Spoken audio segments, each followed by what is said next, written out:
What's going on, you guys? Welcome back to my YouTube channel. I am here in Palm Desert, California to celebrate one of my closest friends in this world, celebrate his wedding day, more specifically the ceremony. I thought this was a good opportunity to make a video though and talk about how I am approaching and have approached coming down to Palm Desert to a wedding as a man who's 5.5 months sober, considering the fact that in this wedding people will be drinking.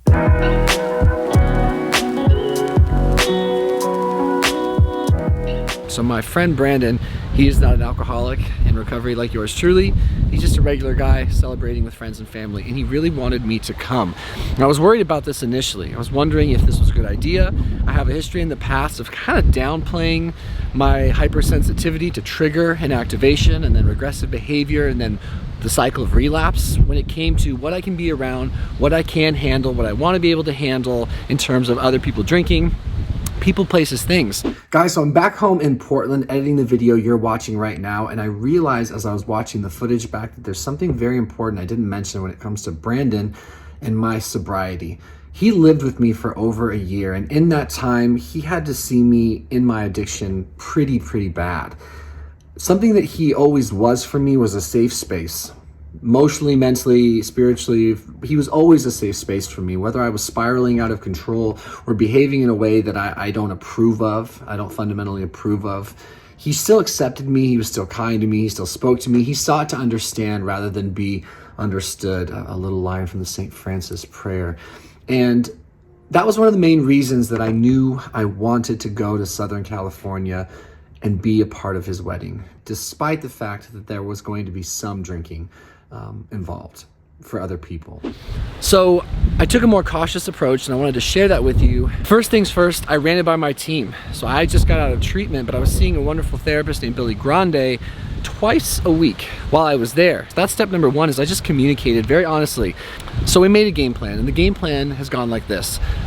Jesse, my wife, and I drove down here.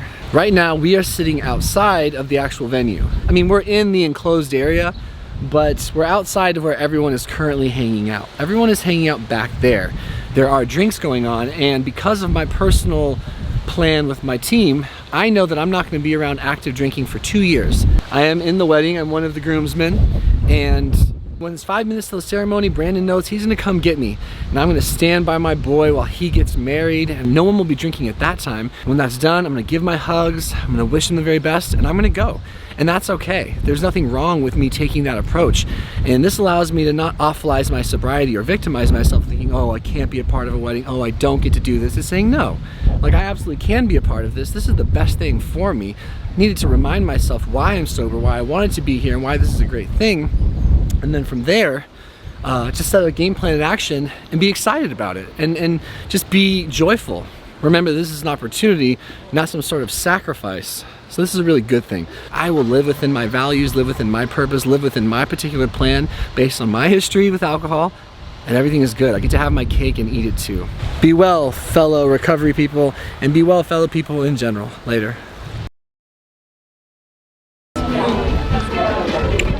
Congrats, Brandon, you old married bastard. Welcome to the Ball and Chain Club.